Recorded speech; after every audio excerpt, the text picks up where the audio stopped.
This is Ronnie McLean for Talk Better Radio. This show you're about to hear is a very deep show. It talks about suicide.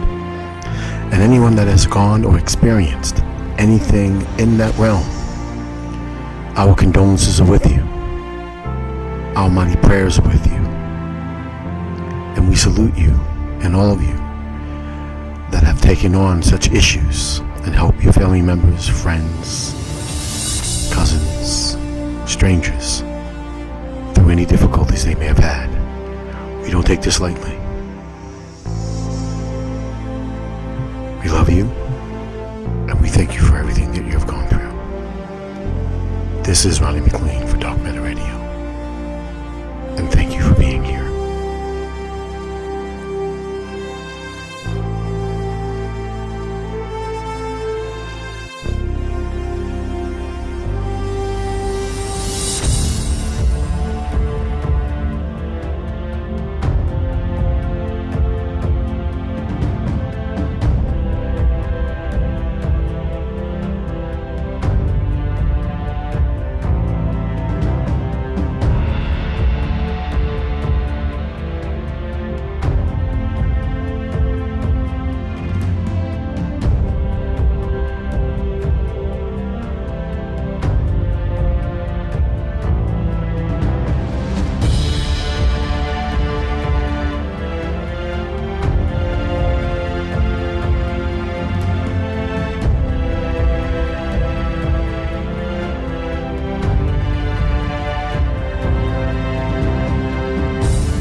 Welcome to Dark Matter Radio. This is your host, Ronnie McLean.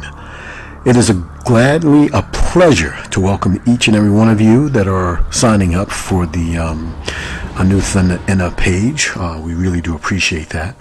We also appreciate all of your support that you're giving Dark Matter Radio and Inner as we are traveling around and doing what we need to do.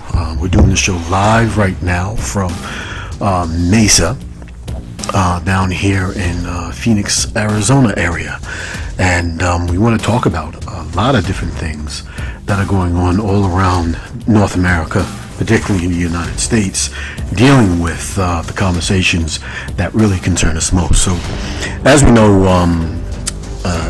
starting the process of answers and remedies to our situation here in North America. So, as the indigenous population wakes up, as the so-called Black Americans and so-called African American population wakes up to who and what they are, it is important for us to really understand why we're on the path that we're on. It's important for us when we're talking about, the right to self-determination, development of community nations, the development of the indigenous nations, period, and the reestablishment of ourselves as an indigenous nations in North America.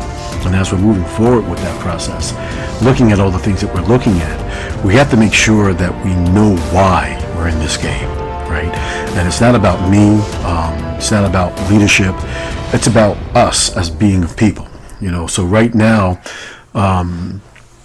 myself and Elena Porter is really pushing the whole decolonization era, and we're doing that because it's extremely important. So it's happening on a few different fronts, and one thing that people don't understand is that one way or the other, this whole entire conversation is going to hit a head, and one of the heads it's going to have is that it is going to happen, one way or the other. So it's up to us as a populace, as individuals, to make choices as to what we want to have done with our individuality and our classification and who and what we are. And it's also up to us as a collective as where we're going to be heading and how we're going to be moving forward here in the future. So now, the conversations are really, it's getting serious now because we're starting to get some movement. We're starting to get some traction.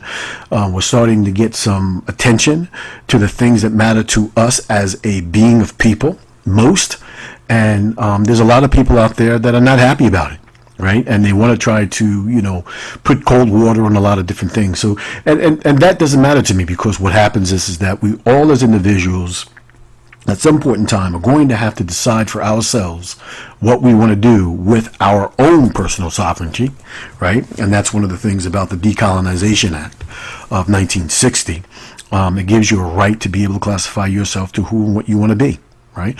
So, It is a personal choice, and that's the first thing that people need to know. It's a personal choice. You're free. Nobody's going to be forcing you to do anything, right? It's all up to you.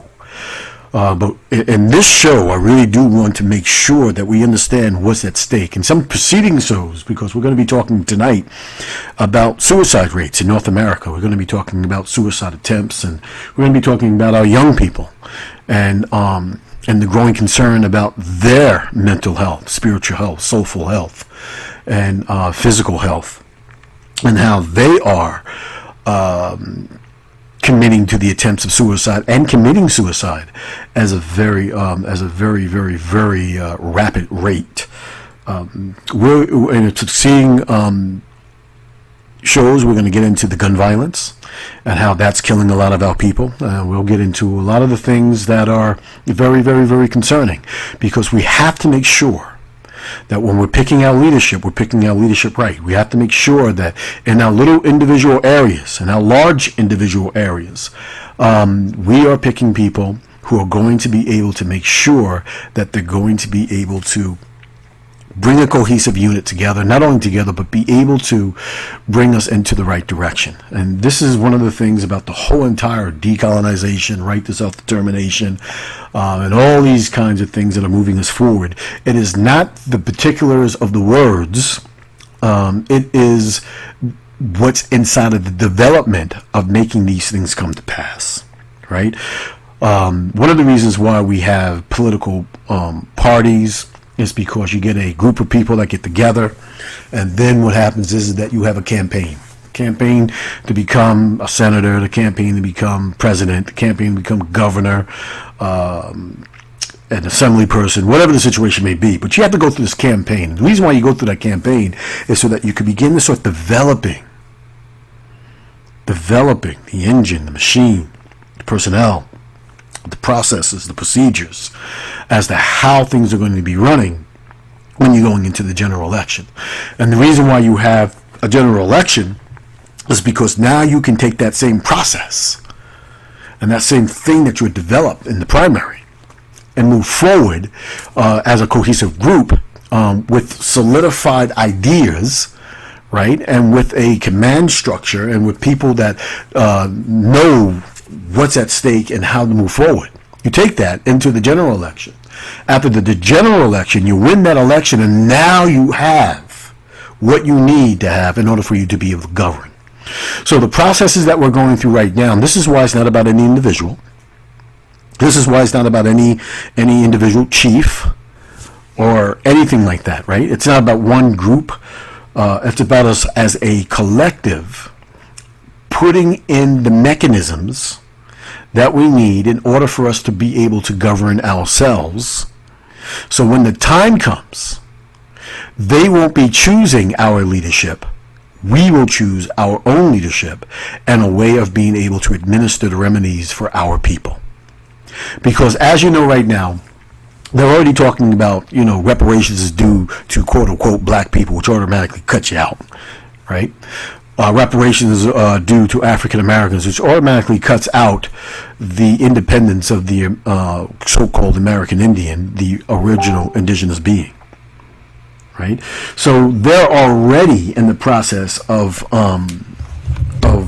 choosing, letting you know that they're going to be choosing your leadership, because what they want is that they want to make sure that this leadership that's going to be receiving this quote-unquote $100 billion is going to be the one that's going to be able to administer this reparations. I call it the recompense, but this reparations out to the people under their terms, under their direction. So as we get into this conversation of suicide, and what's happening to our people and our culture, our society, in this country of the United States as a whole, and why we have to do what we have to do to make sure that we put our people in the places to where they can become protected, and the remedies of their soulful healing, spiritual healing, physical healing, mental healing, can be in the places to where they cannot be touched by the outside world. But we have to have trusted and right people in order for us to be able to do that. Right? So it's very important for us to understand that these suicide statistics coming from the American Foundation of Suicide Prevention are very serious. Right? And while this data is most accurate, we have estimated that the numbers are to be higher. That's what they're saying. The stigmata surrounding suicide leads to underrepresentation in data collection methods critical to suicide prevention and need to improve the prevention efforts that's going on right now. So suicide rates 10th in the leading cause of death of citizens or people here in the United States. In 2017 alone, 47,173 Americans died by suicide. In 2017, there were an estimated of 1,400,000 suicide attempts. And in 2015, the statistics are looking at suicide and self-injury cost the United States $69 billion in healthcare and treatment funds. Now, then some additional facts about the suicide in the United States is that the age-adjusted suicide rate in 2017 was about 14% per 100,000 individuals. 14 per 100,000 individuals. And in 2017, men died by suicide rate 3.5% more often than women. And they accounted for white males for 77.9% of all suicide rates in 2017. That's 78%. White males are killing themselves at the rate of 78% of all suicides in the United States. And there's reasons for that, right? But the rate of suicide is highest among middle-aged white men in particular. On an average, there are 129 suicides per day. And in 2017, firearms accounted for 50.5% of all suicide deaths, right? So that means that's the firearms, or that's what was used in order for them to be able to kill themselves. Other methods were, I believe, suffocation, dropping off ledges and all that other type stuff, right? So in 2017, the highest suicide rate was 20% among adults between 45 and 54 of age. The second highest was at 21%, and that occurred of those 85 years or older. So let me just go back. Now, 45 to 54, those are quote-unquote middle-aged men. And again, the society that we're living in isn't as healthy and as happy as a lot of people are claiming it to be. There's reasons for these things, and when you get down, and it all gets into relationships, job security, and the type of economic system that we're living in, which is an unnatural type economic system that we as individuals, or even Aboriginal people, original Aboriginal, indigenous people used to living in, and that's just within your genetics in itself. It's difficult for us to be able to adjust to this type of thing, especially with all the things that are going on in our society, right? And then when you talk about 85 years or older, you're talking about people who just feel hopeless, right? They're not getting the proper health care. They may not have the proper living conditions. They may not have the proper type of retirement that they need. They might feel like they're a burden on their family. A lot of things like that's going on in this society. And these are unnatural things, right? Because when somebody goes around and taking their life, it's unnatural. It's not supposed to happen, right? And then when we get into the younger groups, have had constantly lower suicide rates than middle-aged men or older adults. In 2017, the adolescents and younger adults, 15 to 24, had suicide rates of 14%. And I know because there's a lot of people, whether it be in Canada, Cranbrook, or whatever, there's certain areas where it just seems like young people are killing themselves at a rate that is just crazy, right? And it's hard to make the adjustments when it comes down to ethnicity, because it's difficult, right? Because a lot of these kids that are out there running around with these guns, shooting up each other, can also be considered to be suicide, because there's a lot of people out there, a lot of young kids out there that think that they're just not going to make it. And what is life, right? Life is not, it's nothing. I'm not going to make it till I'm 17 anyway. I'm more likely to die in certain neighborhoods, right? And they got so many things going on. So when somebody gets to that point, I mean, you're already talking about a mental situation as to where they need some help, right? But this society is not geared towards helping those young people out there to get the kind of help that they need. So in 2017, the highest U.S. age-adjusted suicide rate was amongst whites at 15 to 16%. And the second highest was the young American Indians and Alaska Natives. And that's a whole other story in itself. I'm going to have a show on that as to why there's so much depression in the Native American community, right? And it goes way back to a lot of deeds that were happening during the war against the carbon-based indigenous. And much lower, but roughly similar rates were found among the so-called black and African American, the original indigenous beings, at 6.1%, and Asians, Pacific Islanders, at 6.5%. Right? Now, these are their rates. And again, with the CDC, they know, they said, they put a note in a lot of this stuff saying that they can't really tell what the suicide rates are in black communities, so-called black communities, because the statistics aren't really out there enough. All right? We had one doctor, and I'll read that to you in a little while, that said that, when he was in medical school, he was taught that black people don't kill themselves and they don't get depressed. Right? That's very interesting, and we'll get into that and why when we talk about the suicide rates among youth, right? Among black youths, right? So, we talked about kind of some of the methods, and some of the methods were 27% were from suffocation, 13% were from poisoning, 50% was from firearms, and then you got the other jumping off ledges, and those kinds of things. So it's very important that we understand that when we're talking about,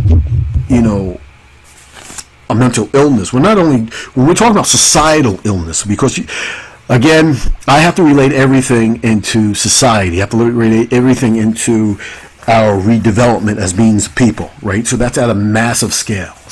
And that massive scale includes community scales. So, we're into developing communities, but we're also into developing us as a nation of people, so then that way we'll be able to move on and move forward and put ourselves in situations to where we can actually heal from all of this abuse and actually end the war that is actually occurring. So that's something that people don't really mention much, is that a lot of the suicide rates and a lot of the sickness and the illness, and as we're going through as a massive of people, whether you're in the white society, black society, quote unquote black society, Native American society, it's because of this war that's going on that is poisoning the whole entire atmosphere of the Americas. Right? And it's a war that's been going on since and before 1492 against the original indigenous beings of this land, the ones that they came here to genocide. And it's affecting us to this very, very, very day, right?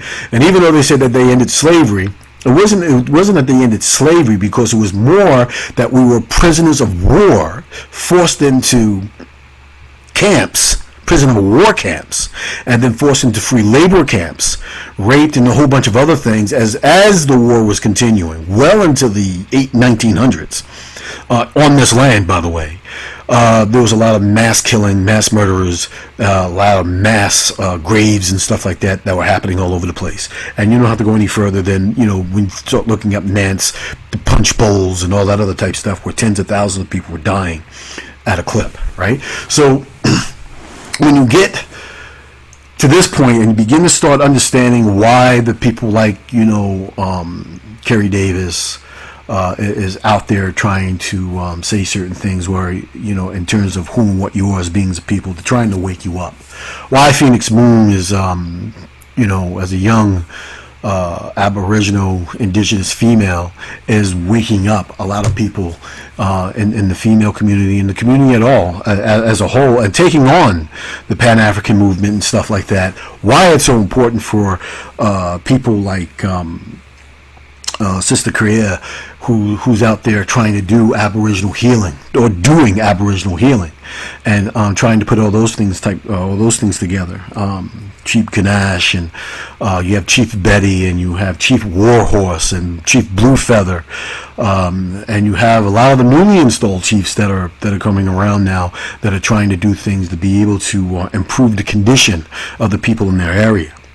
But it's difficult to do because no matter what you do, you're still under the system. And in this system, they're only going to allow you to go but so far. And so this is the reason why I want to really bring out the importance as to why I'm discussing decolonization, the right to self-determination, and the reestablishment of our people, right? Countrywide. Not just in just little groups, but countrywide. Because as an individual, you can only go but so far. But as a collective, we can take it the rest of the way. And we have to do it together. So understanding the suicide rates amongst the Aboriginal Americans is extremely important. Extremely important. And, a national conversation is extremely important in terms of us doing. So as we move forward with this conversation and taking a look at the suicide rates for Aboriginal, carbon-based Aboriginal children that are twice that of their white counterparts. And this is data as of May 2018. The Aboriginal children are taking their lives at roughly twice the rate of their white counterparts, according to a new study that shows a widening gap between the two groups. In 2001 and between 2001 and 2015, the data published by a journal, JAMA Pediatrics, confirm a pattern first identified several years ago. So all throughout the 2000s, they have an understanding about this. And when researchers at the National Children's Hospital in Ohio found that the rate of suicide for Aboriginal, when I say Aboriginal, I'm going to say carbon-based Aboriginal children, the ages 5 to 12 exceeds that of young whites. The results were seen in both boys and girls. Although suicide is rare among young children, the latest findings reinforce the need for better research into the racial disparities. A lead author, Jeffrey Bridge, said when the report was released. Suicide is one of the leading causes of death for older children and adolescents in the United States. That is insane. Our children are killing themselves at a rate never seen before, so it seems.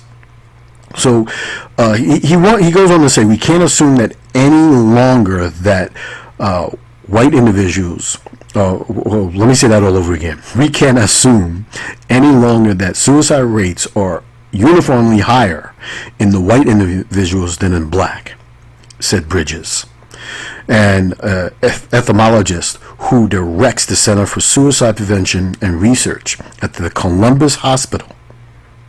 There is an age-related disparity, and now we have to understand the underlying reasons. Most of the previous research has largely concerned white suicide, so we don't even know if the same risk and the protective factors apply to Aboriginal youth, carbon-based Aboriginal youth. Historically, the rates in the United States have been higher among whites than it is Aboriginals. Aboriginal Indians, according to all age groups. And I'm going to be using a whole lot of different types of metaphors when it comes to that. Aboriginal, indigenous Indians, carbon-based Indians, carbon-based Aboriginals, So that remains the case for the adolescent ages between 13 and 17. According to a new study, white teens continue to have a 50% higher rate of suicide than so-called black Aboriginal teens. Overall, between 1999 and 2015, more than 1,300 children ages 5 to 12 took their own lives in the United States. Now, not even breaking down any racial components to this whole entire thing, when you have that many children killing themselves, it is just completely unacceptable, and something very, very wrong is going on in our society. So according to the Center for Disease Prevention, that's where these statistics come from. Those numbers translate into an average of one child, 12 or younger, dying by suicide every 5 days. The pace has actually accelerated in recent years, according to the CDC.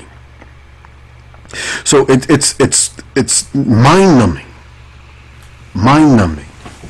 to think that these things are actually happening in our area. And so, when we get down to the fact that we're arguing about semantics, we're arguing about, I'm more African than you, or I'm more Aboriginal than you, or whatever the situation may be, the fact of the matter is that, a lot of people are arguing about a lot of different things, but they're not putting forth any remedies, right? So the remedies that some of us are putting forward to are just part of the larger picture.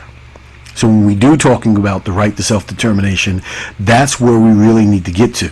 And that right to self-determination is really largely in part of being able to have a right to be able to put the spiritual, physical, mental, soulful remedies of our healing into our community, into our youth, into our elders, into ourselves of whatever age, so that the outside world is unable to get to them.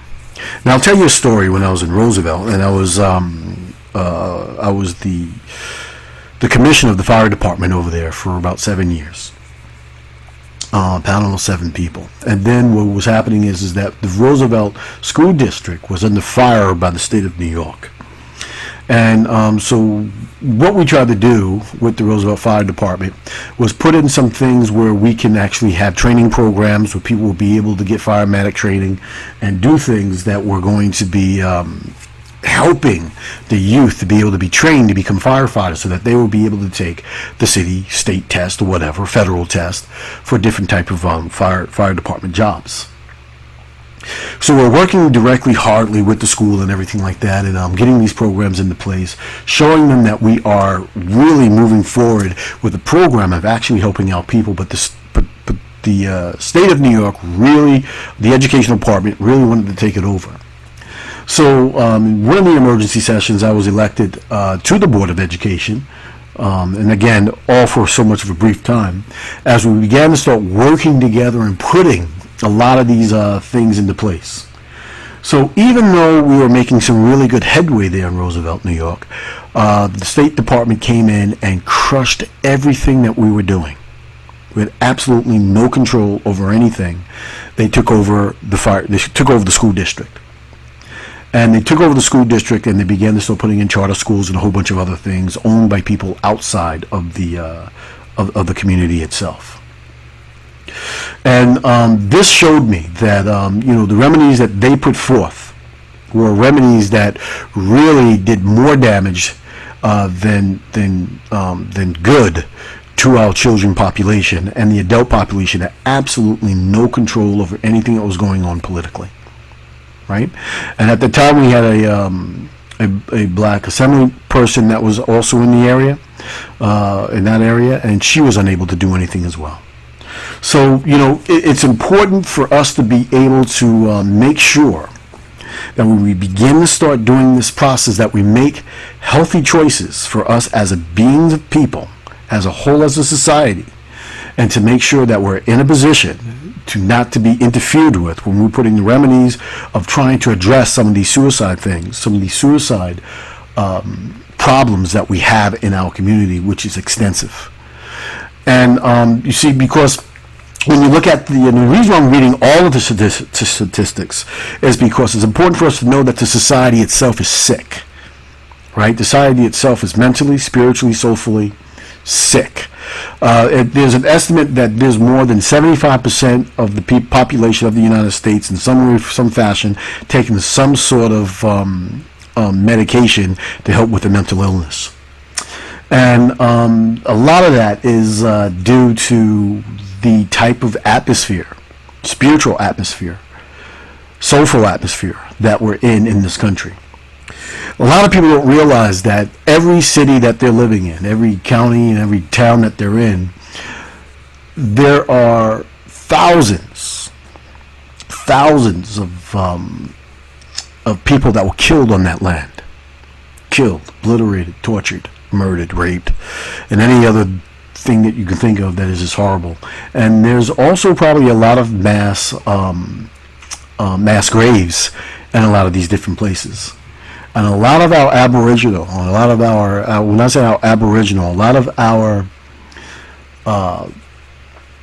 carbon-based, carpet-colored Aboriginal beings that have died in this war are still at unrest. And a big healing has to be done on our land. I'll take Rikers Islands there for a second. Rikers Islands is an island in New York, and they're experiencing a lot of paranormal activity, and in some of the women's locker rooms, showers, and stuff like that. And some of the stories that were told to me was that there was at a time, they would hear handcuffs and chains walking down the. Going up and down the halls, showers sound like they were coming on, and then you go in there wouldn't be anybody actually in there. And this was happening to a lot of people there. And at one point in time, in the morning time, when some of the women were getting dressed, one of the women ran out of there in her underwear and bra, right in front of the inmates, and she was caught and calmed down, and she was very disturbed at some of the happenings that were going on there in the locker room. Little did they know, and they found out a little later on, that there was an Aboriginal grave site that Riker Island was placed on top of. So this is happening a lot where a lot of our mounds are. This is happening a lot where a lot of our cities are, because all these cities used to be major points of Aboriginal cities, people where they lived when they were taking over and assimilated into the society.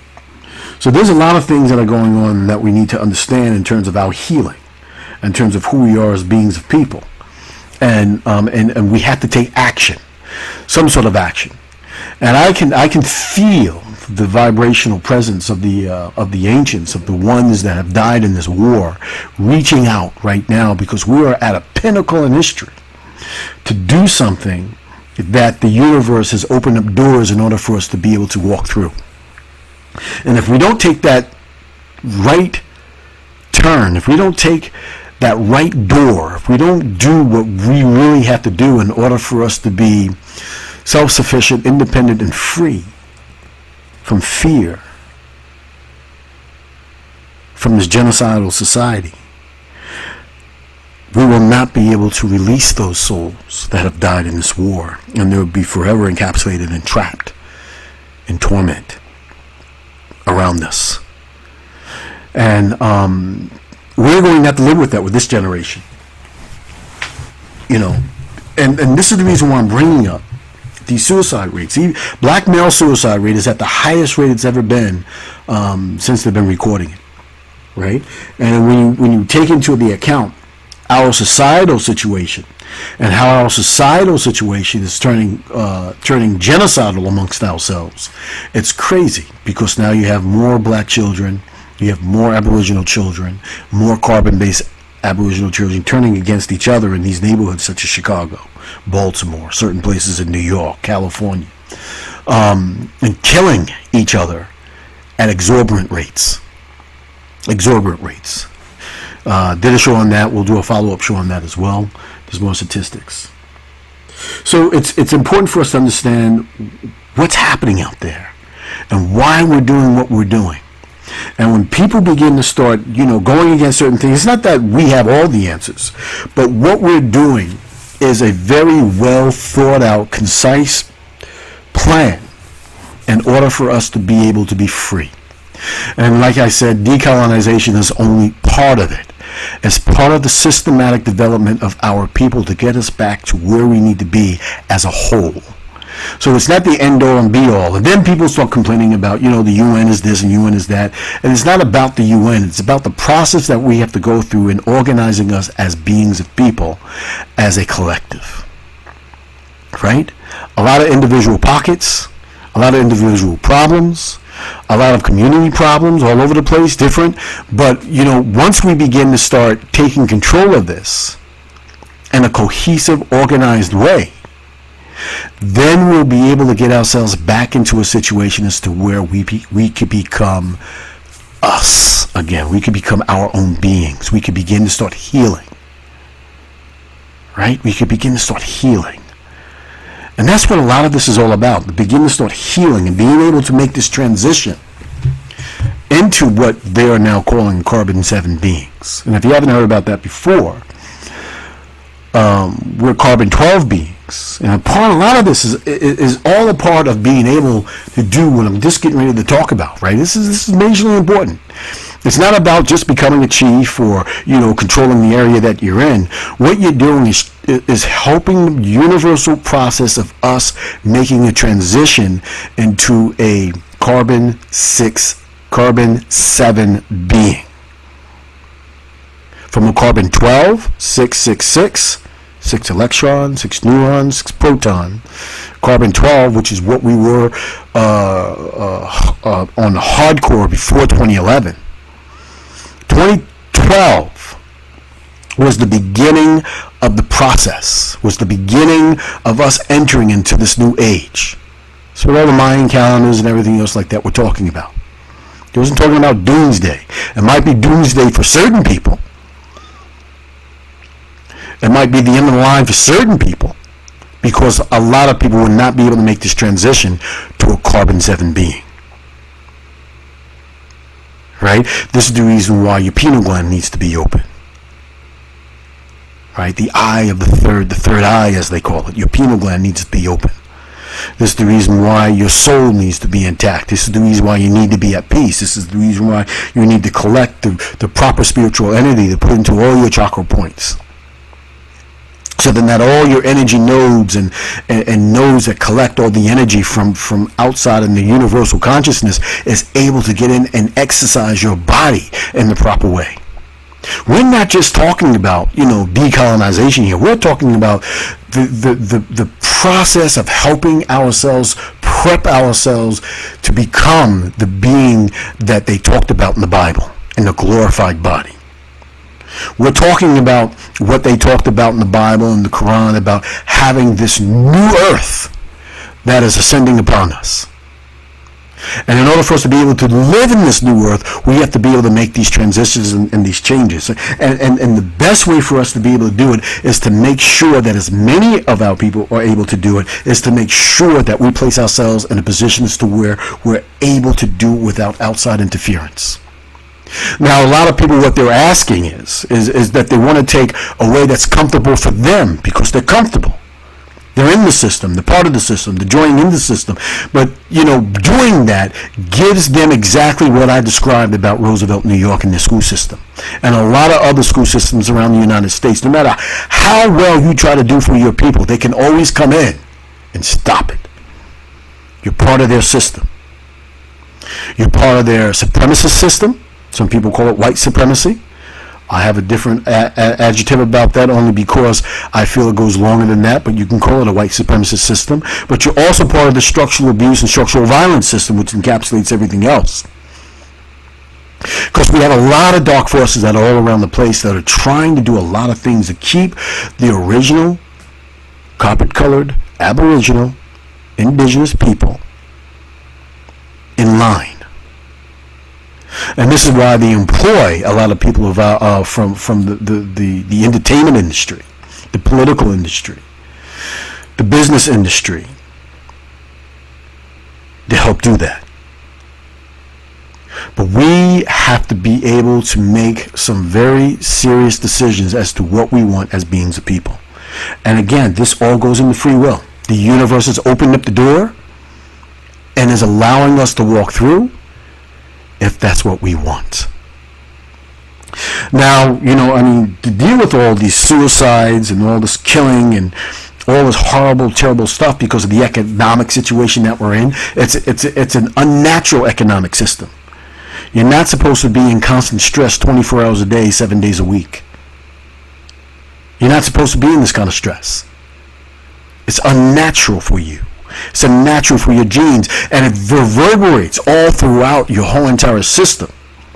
And because we are more than 70% liquid, that liquid is being affected by all of this lower vibration that's coming into you, which is called fear. And some people say that we only have really two emotions, fear and love. And it's that fear that is preventing you from doing anything that you need to do to elevate yourself. And that's how a lot of people are behaving. That's how they're talking. They're talking out of fear and comfortability. They're comfortable where they are. Right? Because they cannot see beyond what they're actually supposed to be. They can't go beyond that. So, and if we stay stuck in this situation, the suicide rates among our children are going to go up. There shouldn't be any reason why a child in any facet would even consider or conceiving killing themselves. But we live in a world of death. We live in a world of destruction. That's all you see on these cartoons. A lot of these movies. Right? Death and destruction. More of the books in all of our bookstores. All about dark mysteries. Demonic possessions. Somebody killing somebody. Getting away with it or not getting away with it. How do you get away with murder? And then with all of the commercials and everything else that they blast on you every single moment of the day. What you don't realize is that a lot of this stuff is just nothing but negative connotation over negative connotation.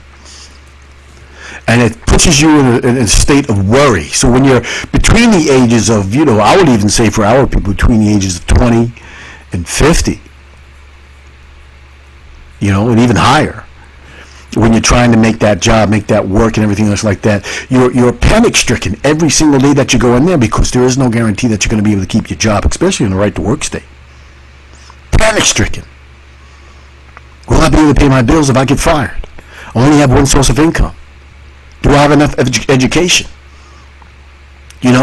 What's going to happen if I get promoted? Because if I get promoted, then all of a sudden, there might be somebody that might pay more attention to me because they don't like the fact that I'm making more money than them or I'm in a higher position than them. And the next thing you know, they're doing all kinds of things to try to get you fired from your job.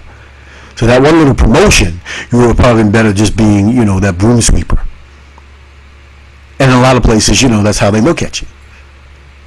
And no matter how successful you are, how much money you have in this society, you're still never able to really get away from that feeling, that fear inside you if a cop stops you out on the street. Am I going to get shot? Am I going to get killed? I can't go into certain neighborhoods. And no matter how you look at it, we're choosing leadership. Right now we're choosing leadership that is not going to get us where we have to go. They have no plan designed for us other than the plan that was designed for us when they came onto this side of the world to destroy us. Your history is false. They lied about that. When they came over here, they lied and said that they came over here and they thought they were going to India. That's just a horrible lie, and they've been lying ever since. Columbus in his journal said that, when he came in, he said he's seen some of the most beautiful people, one of the most beautiful lands, pristine. This is the Hesperides paradise. And he said, and it's to their most unfortunate, meaning that he knew that they were going to be destroyed. They're going to be destroyed. So we have to be careful of the leadership that we're choosing, because our children are dying. Our men are dying. Our women are killing themselves. Perhaps maybe you know somebody who is thinking about suicide, who maybe needs to be on some sort of medication to calm them down. A lot of our children in our schools are on all kinds of DHEA, or not DHEA, but on hyperactive medication.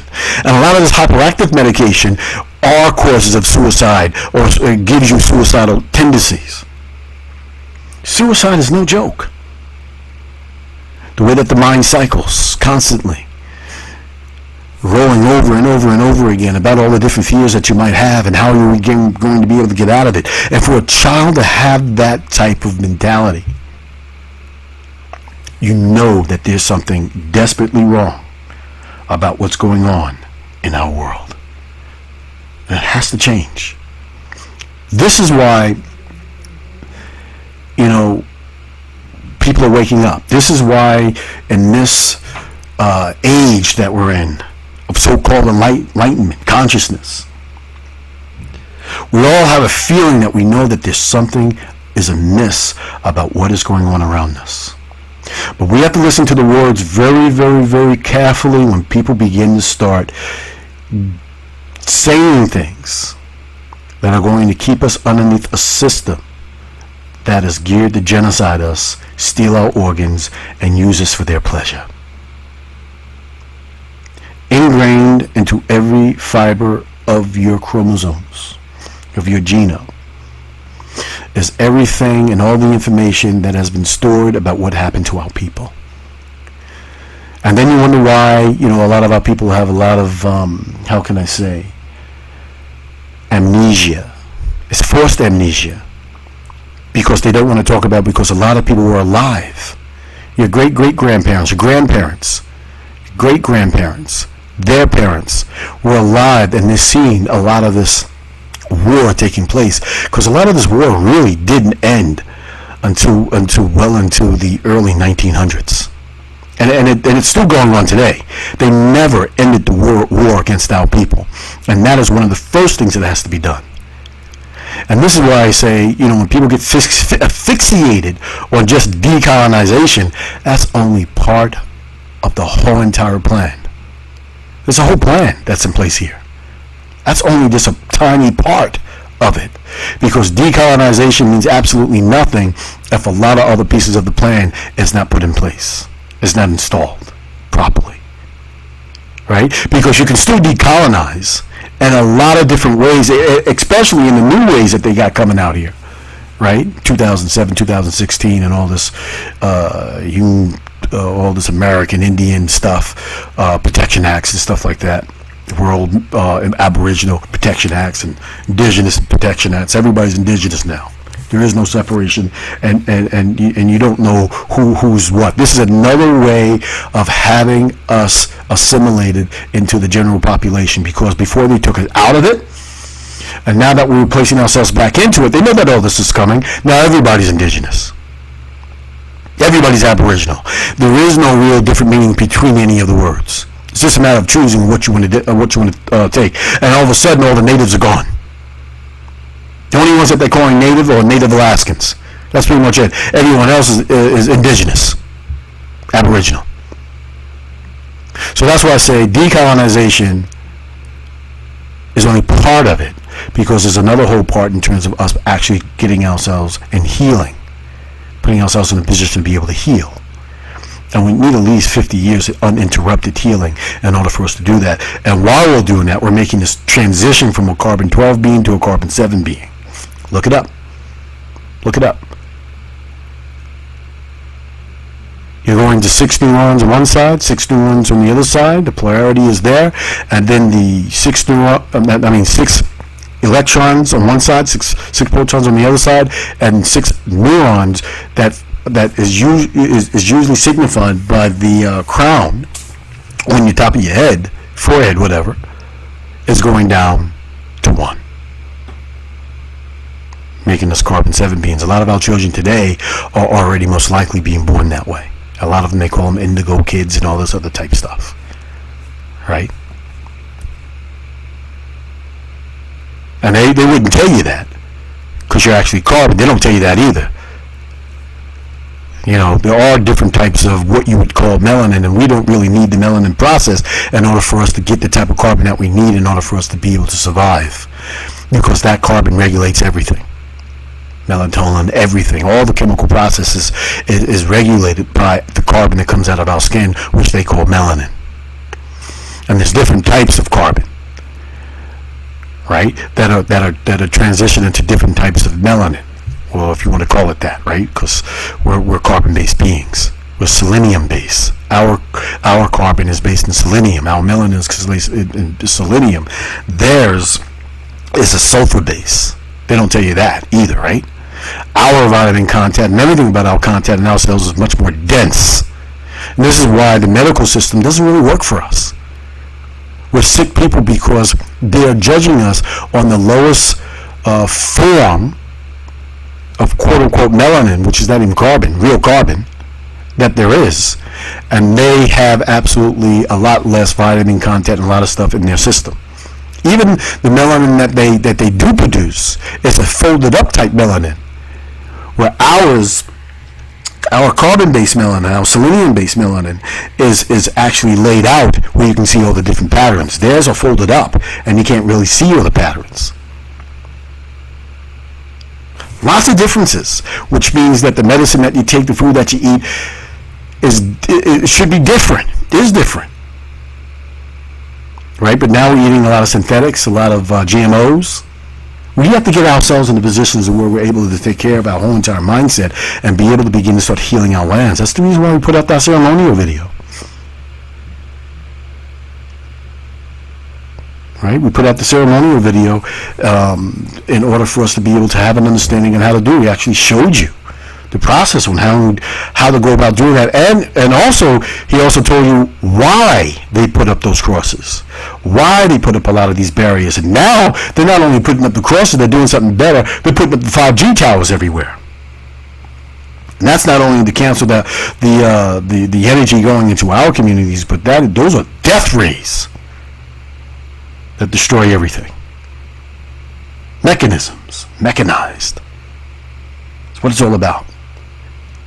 They need the mechanisms. We don't. This is the reason why robotics is so important. This is the reason why AI is so important, because the AI is able to take a lot of people's consciousness, their memories, putting it on a disk and placing it inside of a sleeve, which is a physically grown body or an artificially grown body, in order for them to be able to live forever. We don't need to do that because our pineal gland is not calcified. Our souls are free to come and go as we please. Right? Because 70% of some other races, their pineal gland they're born calcified, which only tells you two different things. One, that their souls are trapped inside of them. Two, the souls weren't able to get inside them to begin with. Which means that there's a potential possibility that a lot of people are born soulless. And we see this, a lot of this, and the actions and attitude that happen in our own past history that a lot of them really don't want to remember. It's hard language, and that goes for the Mongolians as well, right? Because you cannot be a part of this massive genocide that killed over, tortured over, mutilated over 100 million people on this side of the world and have a soul. You can't go around and kill tens and tens and tens of millions of buffalo, stacking them up all on top of each other and almost wiping them out and have a soul. And that's because we know now through the Korean Vietnam Wars and stuff like that, when they were doing biopsies and they were doing testing on the dead corpse, they found out that, the pineal glands were calcified. And most other races, and the pineal glands in the Aboriginal people, the original Aboriginal people, were not. And, if you haven't looked at the pineal gland, I can do a show on that. But there's a lot of stuff on the internet about that, a lot of stuff on YouTube. A lot of great people did a lot of good stuff about that. Look up Dr. Leila Africa, Dr. CB. A lot of good people, right? I think even maybe even Phoenix Moon and Korea has done some stuff on that as well. Take a look. Right? But that's the reason why you have to really understand where we're coming from in terms of developing a system for our people. It goes far, far, far deeper than decolonization. It's only a process, part of the process. So if you have a table, got a table, right? And I don't talk about everything over this radio program. I don't talk about everything over YouTube and on the internet and stuff like that, because not everything is for everyone to hear, for the world anyway. It's when I go out and I speak to individual groups and peoples, and that's why we're out there doing what we're doing now, as we're in Arizona, is so that we can have a real good conversation and show them what's going on with the whole entire table, right? Because the whole entire table, it's a big table. And then you have pieces of it, and pieces of it is reestablishment of community nations. Pieces of it is decolonization. Pieces of it is establishing a new economic system that's going to be sealed. Pieces of it are on the spiritual and soulful healing. Pieces of it is learning about our historical background. Pieces of it is developing an educational system. Pieces of it is just, we're awakening and trying to get people to stop killing. There's a lot of stuff, right? A lot of stuff. There's a lot of pieces. And when people get fixated on one piece and trying to tear that completely apart, it's just a piece, right? It's important to the whole, but it's a piece of the whole entire program. And you have to have a vision. You have to have the real vision in order for you to see where all this stuff is going. So there's a lot of things that might be happening and a lot of people don't understand. But it all will come out, and it will be very, very, very plain and understandable when they all begin to start meeting up together. It's like a puzzle. It's like a puzzle. So when we're talking about, the suicide prevention and the rates and stuff like that, it's insane. And see, a lot of the researchers are basing their latest statistics on the CDC web-based injury statistic query and reporting system. Right? It's a very important thing that we need to understand. And although the study was unable to provide a cultural context for the racial differences in suicide rates, psychiatric Simon Ahmad thinks a number of reasons could account for the disparity. Right? See, they don't know. They do know, but they're not saying what actually really needs to be done. Some of them really don't know because they've been taught in the system. And that's the reason why they don't look at us as being part of the system and even thinking about the suicide rates. And a lot of them are being taught in their own colleges that, Aboriginal, copper-colored people don't commit suicide, don't get depressed.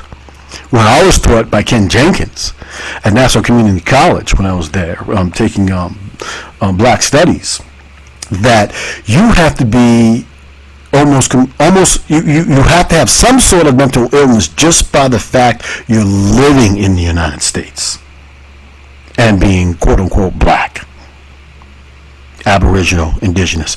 And now knowing what you're knowing, it's hard for you to be able to extend a proper mental attitude towards everything that's going on because it's so overwhelming. This is the reason why you got to keep on living.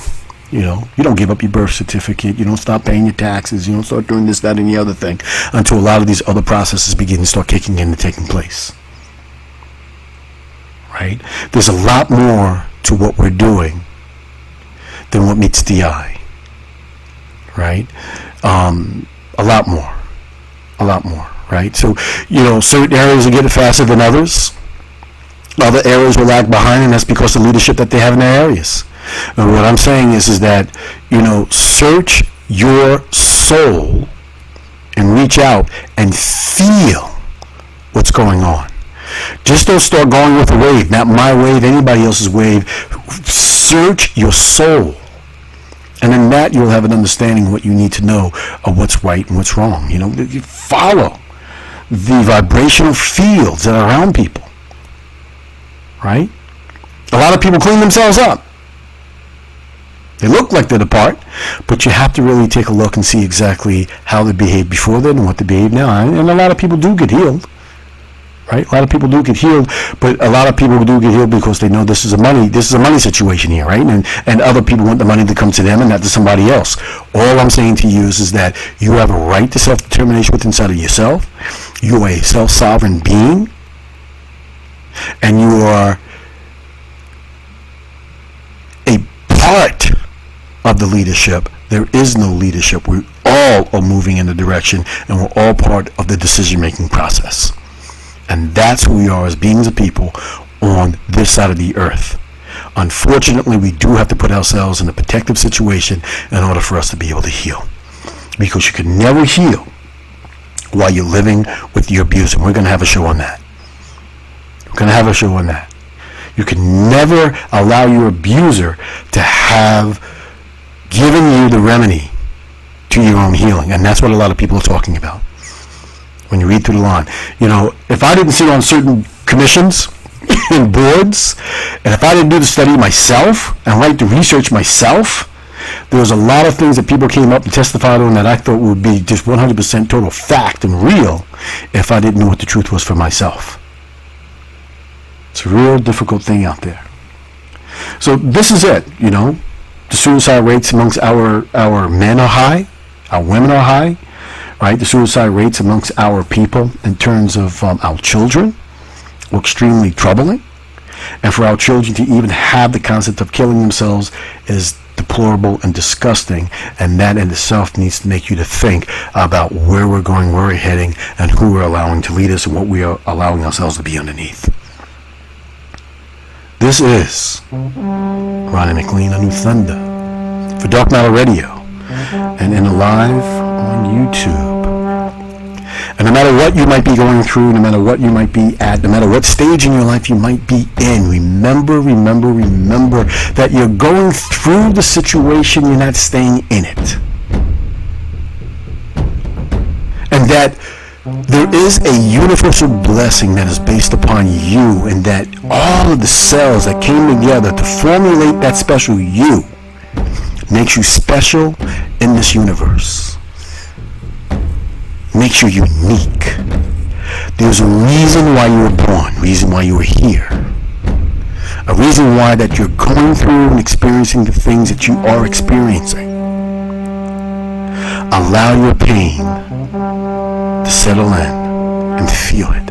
You know you're alive. And allow it to let it go. Concentrate on where you're going.